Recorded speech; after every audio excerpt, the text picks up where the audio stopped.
Momentum. पहले हम जानेंगे कि मोमेंटम क्या है। ठीक है, आज हम लोग कौन कौन से टॉपिक पढ़ेंगे। एक तो पढ़ेंगे मोमेंटम, मोमेंटम एंड पढ़ेंगे second law of motion. Second law of motion, second law of motion आपका क्या कहता है। Second law of motion and momentum. सबसे पहले क्या क्या पढ़ेंगे हम लोग, momentum and second law of motion. Second law of motion को बाद में पढ़ेंगे, सबसे पहले हम लोग पढ़ते हैं मोमेंटम, क्योंकि ये इसमें यूज होने वाला टर्म है मोमेंटम। तो मोमेंटम क्या होता है, जैसे सपोज दैट क्या होगा कि कोई एक बॉडी है, ए बॉडी है और एक ये बी बॉडी है। क्या होगा कि सपोज दैट ये अगर कोई एक बंदा है, ये बी बॉडी जो है यहां से कोई एक चीज फेंकता है, इसके लिए कोई भी एक बॉल फेंकता है, सपोज दैट ये बॉल फेंकता है। अगर इसको कैच करना है, क्या इसको कैच करना है, अगर ये क्या करेगा, अगर उसकी वेलोसिटी क्या होगी, जो फोर्स होगा उसका, अगर वो सीधे अगर उसको ऐसे ही करके ले लेगा और हाथ को पीछे नहीं करेगा, मतलब वेलोसिटी को कम नहीं करेगा, तो वो इंजर्ड हो सकता है। तो मोमेंटम जो होता है, मोमेंटम जो होता है आपका एफ जो होता है, force is directly proportional to, directly proportional to the mass of an object, to the mass of an object। जो फोर्स होता है वो आपका किस पे डिपेंड करता है, आपका जो फोर्स डिपेंड करता है मास पे। किस पे डिपेंड करता है कि मास पे। फोर्स हमने मतलब suppose that F is directly proportional होगा किसके, एम के। सपोज दैट कि जो भी फोर्स लगाया हमने इस बॉल पे फेंकने में, हमें उसका मास कितना था, उसका मास कितना था। दूसरा जो होता है force is directly proportional to the, force is directly proportional to the, directly proportional to the, proportional to the velocity of an object, velocity of an object, object f directly proportional to v, किसके, v के, velocity के। v is velocity. अब देखो होगा क्या, कोई भी force जो होता है आपका डायरेक्टली प्रोपोर्शनल है एम के, मतलब जितना ज्यादा एम होगा उतना ही ज्यादा हमें फोर्स लगाना पड़ेगा, और जितनी ज्यादा वेलोसिटी होगी उतना ही रोकने के लिए हमें उसमें फोर्स लगाना पड़ेगा। सपोज दैट कोई चीज बहुत ही तेजी से आ रही है आपकी तरफ, तो आपको क्या करना पड़ेगा, बहुत ही ज्यादा फोर्स लगाना पड़ेगा उसे रोकने के लिए, और जितना ज्यादा उसका मास होगा उसके ज्यादा भी हमें फोर्स लगाना पड़ेगा। जब हम इन दोनों का प्रोडक्ट ले लेते हैं, किसका, मास का और वॉल्यूम का, तो हमें मोमेंटम मिल जाता है। क्या मिल जाता है, मोमेंटम। मतलब कोई भी बॉडी पे जितना फोर्स हमें लगाना है उसको रोकने के लिए, मोमेंटम को हम पेस भी कह सकते हैं। क्या कह सकते हैं, पेस, कि कितनी तेजी से ऑब्जेक्ट है अपनी तरफ आ रहा है, उसकी वेलोसिटी क्या है, उसका मास क्या है। ठीक है, तो हम क्या कहेंगे, जो मोमेंटम होता है, जो मोमेंटम आपका होता है वो क्या होता है, it is the product of, it is the product of, product of mass and velocity of the object. इसे हम क्या कहेंगे, ये प्रोडक्ट होता है मास एंड वेलोसिटी का, it is the product of mass and velocity को। और मोमेंटम को हम डिनोट करते हैं किससे, मोमेंटम को हम डिनोट कर सकते हैं पी से। किससे, पी से। तो P इज इक्वल टू हो जाता है किसके, m इंटू में v। ये इसको क्या होगा, ये फोर्स है डायरेक्टली प्रोपोर्शनल होता है m के, और फोर्स होता है किसके, v के। जब हम इन दोनों को मिला देते हैं, इन दोनों का प्रोडक्ट ले लेते हैं, तो हम एक नया टर्म इंट्रोड्यूस कर देते हैं, वो होता है क्या, मोमेंटम। क्या होता है, मोमेंटम। मतलब इसका और इसको दोनों को मिला के हम क्या कह सकते हैं, मास इनटू वेलोसिटी का प्रोडक्ट को हम क्या कह सकते हैं, मोमेंटम कह सकते हैं। तो मोमेंटम ध्यान रखने की बात है क्या, कि जो मोमेंटम होगा वो क्या होगा, it is the product of mass and the velocity of an object. और जो मास जो होगा वो किस पे डिपेंड करता है, फोर्स पे। कितना फोर्स उस ऑब्जेक्ट पे लगाया जा रहा है उसके मास के अकॉर्डिंग, उसका मास कितना है, जितना ज्यादा मास होगा उतना ज्यादा फोर्स लगाना पड़ेगा, और जितनी ज्यादा वेलोसिटी होगी उतना ज्यादा उसे रोकने के लिए फोर्स लगाना पड़ेगा। जैसे सपोज दैट कोई बॉडी आ रही है, बॉडी को अगर हमें रोकना है तो उतना तो हमें फोर्स लगाना पड़ेगा जितनी स्पीड से वो आ रही है। तो हम क्या कहेंगे, जो फोर्स होगा, जो मोमेंटम होगा, वो क्या हो गया, m इंटू में v, और इसको क्या कहेंगे, फोर्स जो डायरेक्टली प्रोपोर्शनल होगा m के, और f जो डायरेक्टली प्रोपोर्शनल होगा वेलोसिटी के। तो जो मोमेंटम की, जो मोमेंटम को एक नया टर्म इंट्रोड्यूस होता है, वो क्या होता है आपका मोमेंटम, जो कि प्रोडक्ट होता है मास एंड वेलोसिटी का। तो हम इसे क्या कहते हैं, मोमेंटम। आई होप कि आपको मोमेंटम समझ में आया होगा कि मोमेंटम क्या होता है, ठीक है, मोमेंटम क्या होता है, ठीक है। तो मोमेंटम को अगर आपसे कोई पूछता है, आपके एग्जाम में आंसर आता है, क्वेश्चन आता है, तो उसको हम आंसर कैसे कर सकते हैं कि momentum is the product of mass and velocity of an object is called the momentum. इसे हम क्या कहेंगे, momentum, and it is denoted by p। अब हम इसकी यूनिट की बात कर लेते हैं कि इसकी यूनिट क्या होगी। मास की यूनिट तो मुझे पता है क्या होती है, केजी होती है। वेलोसिटी की भी हमें पता है क्या होती है, मीटर पर सेकंड। क्या होती है, मीटर पर सेकंड। तो जो मोमेंटम की जो वैल्यू आ जाएगी, जो यूनिट आ जाएगी, क्या आ जाएगी, यूनिट ऑफ मोमेंटम क्या आ जाएगी, केजी मीटर पर सेकंड। क्या है, केजी मीटर पर सेकंड। ये आपकी यूनिट हो गई किसकी, मोमेंटम की। और मोमेंटम भी आपका क्या हो जाएगा, वेक्टर क्वांटिटी। क्यों हो जाएगी, क्योंकि वेलोसिटी यहाँ पे क्या है, वेक्टर क्वांटिटी है। वेलोसिटी क्या है यहाँ पे, वेक्टर क्वांटिटी। तो हम कह सकते हैं momentum p is the, p for momentum, p for parrot नहीं कहेंगे, अब हम लोग क्या कहेंगे, p for momentum is the, momentum is the vector quantity. क्या होगी, वेक्टर क्वांटिटी, ठीक है। अब हम बात करते हैं न्यूटन्स के सेकंड लॉ ऑफ मोशन की। अब हम लोग मोशन, अब हम लोग मोमेंटम तो समझ चुके हैं कि मोमेंटम क्या होता है। इट इज द, क्या होता है, मास एंड वॉल्यूम का ये प्रोडक्ट होगा। क्या होगा, जो बॉडी के मास और वॉल्यूम का जो प्रोडक्ट होगा, उसे हम मोमेंटम कहते हैं। नेक्स्ट जो हम पढ़ने वाले हैं, अब हम इसी से रिलेट करेंगे किसको, सेकंड लॉ ऑफ मोशन को। क्या करेंगे, सेकंड लॉ ऑफ मोशन को। सेकंड लॉ ऑफ मोशन आपका क्या कहता है, तो देखते हैं, ठीक है। Second law of motion, second law of motion में मोमेंटम का ही हम लोग यूज करेंगे और देखेंगे कि मोमेंटम का इफेक्ट क्या पड़ता है किसी भी बॉडी पे। क्या है, second law of motion, second law of motion. Second law of motion आपका क्या कहता है, ये देखते हैं हम लोग। सेकेंड लॉ ऑफ मोशन आपका सबसे पहले क्या होता है, ये देखते हैं। सेकेंड लॉ ऑफ मोशन क्या कहता है, the applied force on a body, the applied force on a body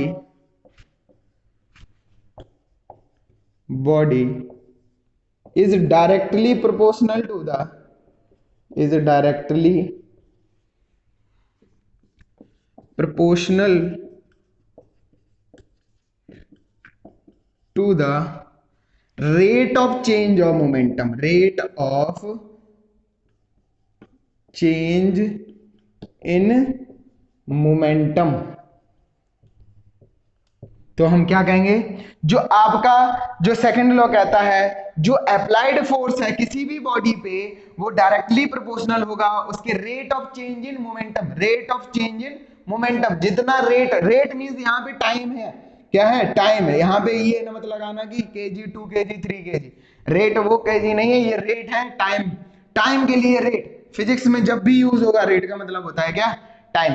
तो इसका मतलब क्या होगा, the rate of change in momentum. तो फोर्स को हम क्या कह सकते हैं, force is directly proportional to the change in momentum. Change in momentum आपका क्या हो जाएगा, change in momentum, change in momentum upon time. इसे हम क्या कहेंगे, सेकंड लॉ ऑफ मोशन। अब चेंज इन मोमेंटम का मतलब क्या होगा, देखो चेंज इन मोमेंटम का सबसे पहले जो मतलब होगा कि क्या होगा, सपोज दैट कोई एक बॉडी है ए और दूसरी बॉडी है यहाँ पे बी, ठीक है। यहाँ पे इसका जो जो बॉडी है, मोमेंटम है, जैसे हमने यहाँ पे फोर्स लगाया, एफ लगाया, और ये पॉइंट सपोज ए बी को हटा दो, ए बॉडी है जो कि ए पॉइंट पे रख, यहाँ पे रखी है, और हमने इसमें फोर्स लगाया, और इसका जो वेलोसिटी है वो चेंज हो जाएगी। यहाँ पे उसकी जो इनिशियल वेलोसिटी होगी u, वो कितनी होगी, 0 होगी, और यहाँ पे u मान लिया इनिशियल वेलोसिटी, ये, और यहाँ पे दूसरे में बी पॉइंट पे आ गया है, ठीक है, बी पॉइंट पे आ गया।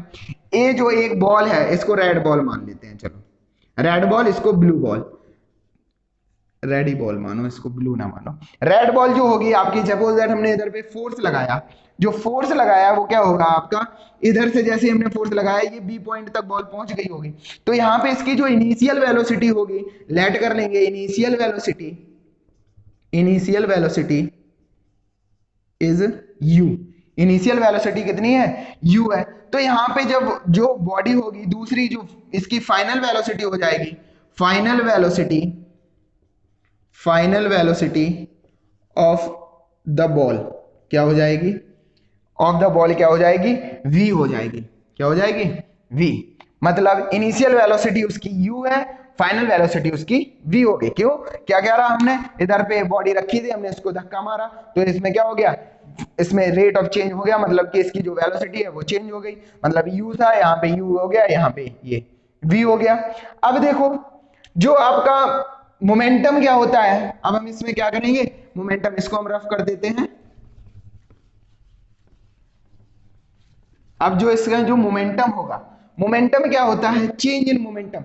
Change in momentum F directly proportional होगा। चेंज इन मोमेंटम का मतलब क्या हो जाएगा, P। पहले इसमें इधर पे जो इनिशियल मोमेंटम होगा आपका, आगे चलो मोमेंटम बात कर लेते हैं। इनिशियल मोमेंटम जो आपका होगा, initial momentum, initial momentum of a body, initial momentum of a body क्या हो जाएगा, m मल्टीप्लाई u, क्योंकि इनिशियली इसकी जो वेलोसिटी वो थी वो क्या थी, u थी, mu।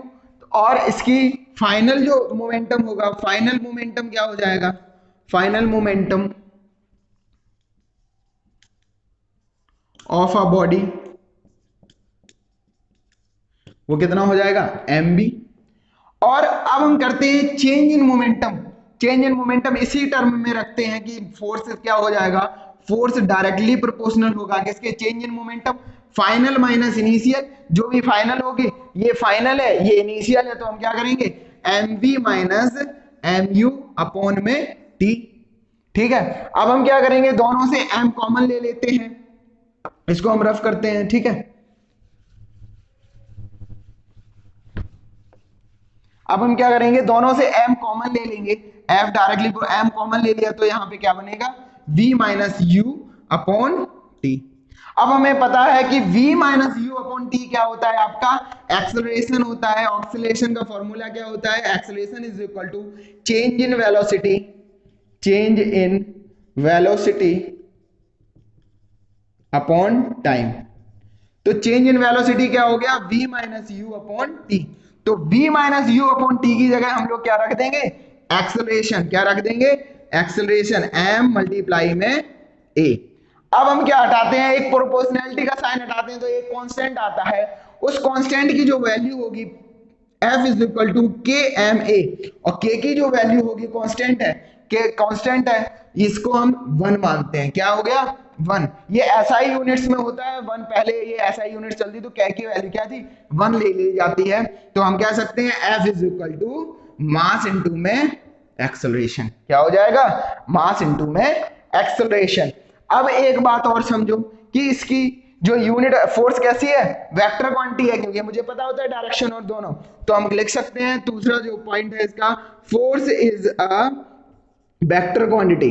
Vector quantity, vector quantity तो है ही है, और साथ में अगर force is equal to m है, तो इसकी यूनिट क्या हो जाएगी, यूनिट ऑफ फोर्स क्या हो जाएगी, देखो mass F is equal to m है, मास क्या हो जाएगा आपका, मास की यूनिट केजी। ठीक है, और एक्सेलरेशन की यूनिट क्या हो जाएगी, metre per second square, metre per second square. तो फोर्स की जो यूनिट होती है वो क्या होगी है, KG metre per second square. लेकिन ये न्यूटन्स के लॉ थे, और इनको मतलब कि मोटिवेट करने के लिए और इनके ही टर्म में इसकी यूनिट का नाम दे दिया गया, क्या, न्यूटन। क्या नाम दे दिया गया, न्यूटन। इनके नाम से ही ये यूनिट बना दी गई। तो हम कहते हैं जो फोर्स की एसआई यूनिट होती है, फोर्स की जो SI unit, force SI unit क्या होती है, न्यूटन। क्या होती है, न्यूटन। तो न्यूटन ने जो सेकंड लॉ था वो किसके किसके बीच में था, mass and force and mass and acceleration के बीच में था। उन्होंने फोर्स निकालने का तरीका बता दिया था, एक नया फॉर्मूला हम लोगों को दे दिया था, क्या? Force is equal to mass into acceleration. तो जो सेकंड लॉ ऑफ मोशन होता है वो क्या कहता है? It is between the force and mass and acceleration. तो ये क्या देता है हमें? फोर्स और मास के बीच का रिलेशन देता है, फोर्स मास और उसके एक्सेलरेशन के बीच का रिलेशन देता है। इसी को हम कहते हैं क्या?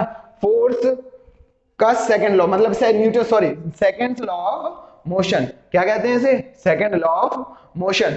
तो इसमें किसका यूज होता है? मोमेंटम। तो सेकंड लॉ ऑफ मोशन क्या कहता है? Change in momentum, the rate of change in momentum जो होगा वो आपका किसके बराबर होगा? फोर्स के बराबर। तो ये सारा उसका डेरिवेशन है, वो लोग हम लोग देख चुके हैं। सपोज दैट वो हमने जो ए की वैल्यू हम लोगों ने ली थी कि इनिशियल जो उसकी वेलोसिटी है u होगी, जो फाइनल वेलोसिटी उसकी v होगी, और इसको हमने पूरा डेरिवेट किया और हमें क्या मिल गया? एक नया f का फॉर्मूला मिल गया। तो फोर्स क्या होता है आपका? मास इनटू में एक्सेलरेशन।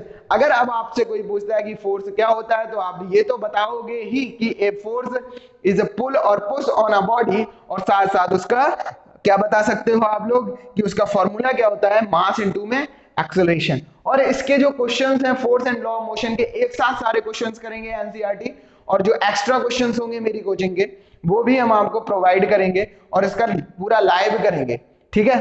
तो हम क्या कह सकते हैं? इनिशियल मोमेंटम जो होगा आपका क्या होगा? m इंटू में u, और फाइनल होगा m इंटू में v। जो नया जो फोर्स का फॉर्मूला निकलेगा जो होता है force is equal to mass into में एक्सेलरेशन। और ये जो फोर्स होगा, force is a vector quantity, unit of a force क्या होगी? Kg metre per second square, और इसी को हम फोर्स की एसआई यूनिट होती है क्या? न्यूटन। इसको हम एन फॉर न्यूटन, जो कि उनके नाम से रख दी गई थी, ठीक है? आई होप कि आप लोगों को समझ आया होगा। नेक्स्ट हम लोग नेक्स्ट लेक्चर में जो बात करेंगे न्यूटन्स के थर्ड लॉ ऑफ मोशन की बात करेंगे, और उसके साथ साथ हम देखेंगे law of conservation of momentum, और इस चैप्टर का हम लोग थर्ड पार्ट भी कंप्लीट कर लेंगे। Thank you. आई होप कि सब लोगों को समझ में आया होगा। अगर अच्छा लगा है तो लाइक जरूर करना। That's it. Thank you.